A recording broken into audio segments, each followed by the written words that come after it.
What's up? This is your boy Alpha MedTech, and welcome to another dose of tech. Today we are going to talk about lighting, more specifically the Godox VL150. Let's get right into the unboxing, shall we? In the box we get a very nice carrying case, well made with soft padding on the inside, 4 magnetic gels, a grid for the reflector with barn doors, a shoulder strap, a V-mount adapter to mount the control module, a very nice reflector. In fact, this might be the best quality reflector I have ever got. A power supply with power cables, control module, and finally the very well built light. Before we continue, if you are new here, welcome. In this channel, we talk about camera related accessories, travel, and much more.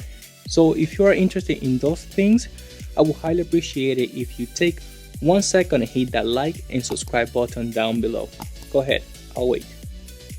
Alright, so what makes this light special? First, let's talk about the control system.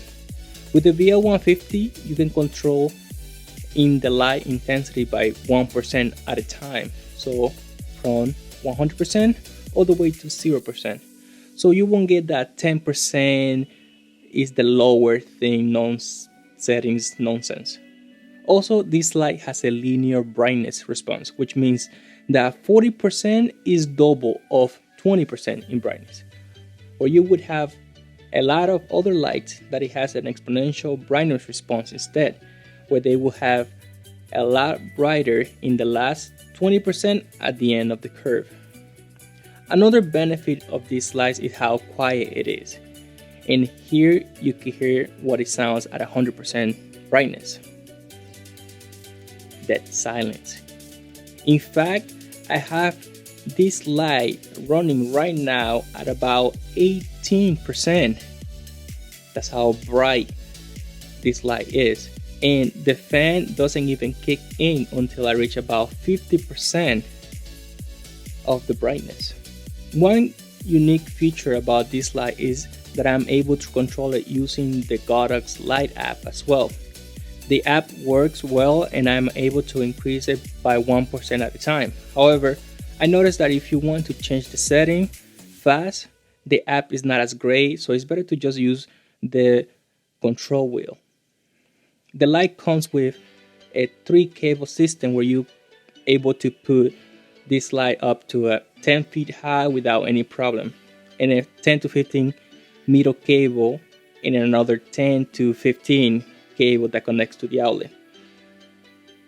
So basically right now I have the module right on the table, so you can see how much cable you get. So basically you're never going to run into a problem where the control box is dangling or you don't have enough reach.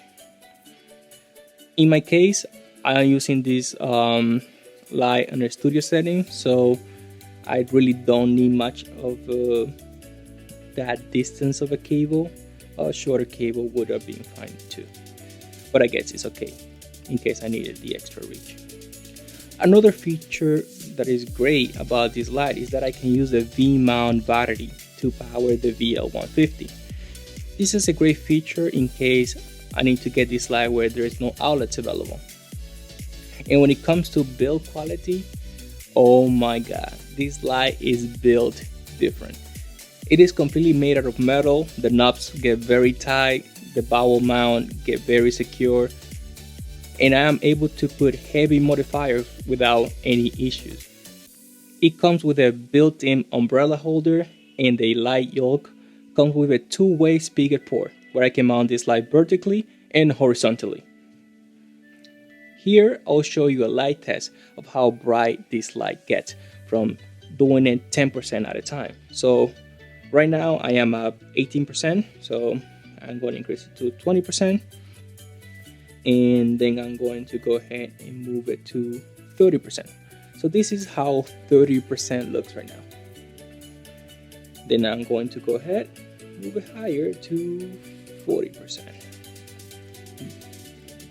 A little brighter. I'm going to go ahead and move it to 50%. It's getting very, very bright. Now I'm going to go ahead and move it to 60%.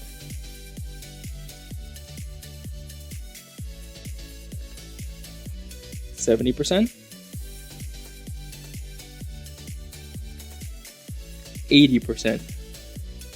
Right now, this doesn't even look good. 90%, and finally 100. So as you can see, this light is way overkill for my needs. So I'm going back to 80% where it actually looks at. Right. So in conclusion, this light is worth the $350 price tag.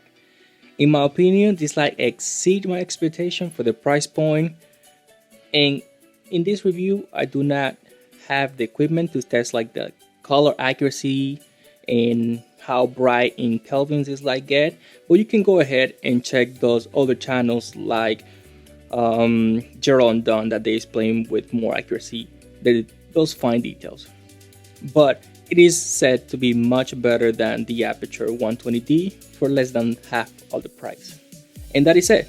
If you enjoyed this video and you made it this far, thank you for watching, and don't forget to smash that like and subscribe button down below. Again, this is Alpha Metric, and I'll see you in the next one.